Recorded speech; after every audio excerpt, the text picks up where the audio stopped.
Get your free copy of the complete tutorial at www.teachucomp.com/free. To apply font formatting to all text in a text-containing object in PowerPoint, click its border to select its object editing mode.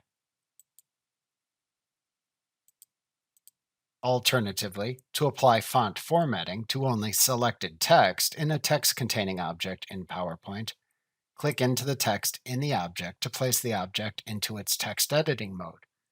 Then click and drag over the text to select. Then apply your formatting to only the selected text. Either way, to apply font formatting in PowerPoint after making your selection, click the desired buttons in the Font button group on the Home tab of the ribbon. You can hover your mouse pointer over any button in this button group to see a screen tip that shows its name and function. You can click the drop-down arrows that appear to the right of some buttons, like the Font Color button, to select a button choice from a drop-down menu that appears. Other buttons, like Bold and Italic, for example, are simply toggle buttons that either apply or remove the button's formatting. Alternatively, to apply font formatting by using the Mini Toolbar, if you select text within a slide object in PowerPoint, hold your mouse pointer over the selected text and then wait for the Mini Toolbar to appear. Then use the font formatting buttons in the Mini Toolbar to apply many common font formatting options. Alternatively, to apply lesser used font formatting options to a selection in PowerPoint, click the Font Dialog Box Launcher button in the lower right corner of the Font button group on the Home tab of the ribbon.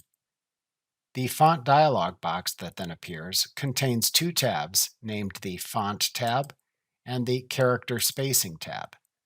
To access the many text effects available, click the Font tab. Then use the many drop-downs and checkboxes to apply the desired formatting.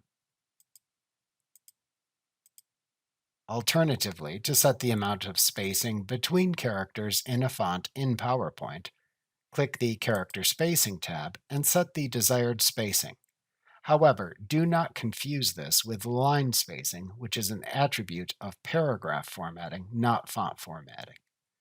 After setting any font formatting options you want in the Font dialog box, click the OK button to apply them. Like what you see? Pick up your free copy of the complete tutorial at www.teachucomp.com/free.